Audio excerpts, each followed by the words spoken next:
अंदर टैक्सेबल होगा। जैसे हमारा बिजनेस है ट्रेडिंग इन शेयर, तो हम उसको शेयर्स हमारे जो स्टॉक में है तो वो कहाँ टैक्सेबल होंगे, पीजीबीपी के अंदर टैक्सेबल होंगे।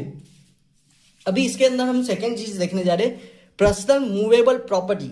क्या है? पी का मतलब पर्सनल मूवेबल प्रॉपर्टी, इसको भी हम कैपिटल असेट नहीं मानेंगे, कैपिटल असेट नहीं मानेंगे, कैपिटल असेट नहीं मानेंगे। अब इधर क्या लिखा है? Personal movable property, personal. अब बिजनेस की मूवेबल प्रॉपर्टी हमने क्यों नहीं ली है? तो वो आपको क्वेश्चन आ सकता है, why business movable property is not taken here, because they will form part of block of asset in PGBP head. तो उसको तो हमें ना पीजीबीपी हेड जब हम पढ़ेंगे ना तो वो ब्लॉक ऑफ असेट के पार्ट में ही आ जाता है। सपोज आपने ये कॉन्सेप्ट ब्लॉक ऑफ असेट का इंटर के अंदर पढ़ा होगा तो आपको ये ध्यान आ रहा होगा।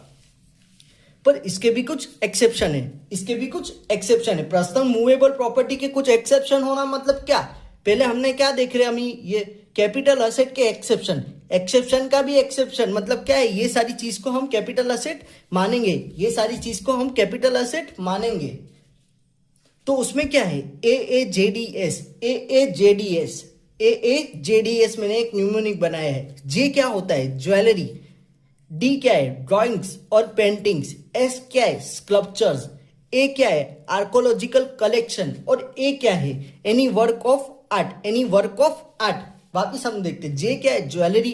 डी क्या है? ड्राइंग्स और पेंटिंग्स। एस क्या है? स्कल्पचर्स। ए क्या है? Archaeological collection. और ए क्या है? Any work of art. तो ये सब चीजों को हम कैपिटल असेट मानेंगे। क्यों कैपिटल असेट मानेंगे? क्योंकि ये तो पर्सनल मूवेबल प्रॉपर्टी के एक्सेप्शन के अंदर आ रहे हैं, इसलिए। अभी हम एक और चीज देखते हैं, इधर आर का मतलब क्या है? आर का मतलब rural agriculture land in India. कौन सी land? Rural agriculture land in India. क्यों क्यों उसको हमने एक्सक्लूड किया कैपिटल असेट के अंदर से? क्योंकि रूरल एग्रीकल्चर लैंड एग्जम्प्ट है अंडर सेक्शन 10(1), अंडर सेक्शन 10(1) के अंदर वो एग्जम्प्ट है, इसलिए हमने उसको यहाँ पे कैपिटल असेट नहीं माना है। फिर हमने क्या देखा यहाँ पे? Gold deposit bond and certificate. एक और चीज, जी का मतलब क्या है? Gold deposit bonds and certificate, इसको भी हम कैपिटल असेट नहीं मानेंगे। और इसके ऊपर जो इंटरेस्ट भी मिलेगा ना वो भी एग्जम्प्ट होता है अंडर सेक्शन 10(5). उसके ऊपर जो इंटरेस्ट भी मिलता है वो भी अंडर सेक्शन 10(5) के अंदर एग्जम्प्ट होता है।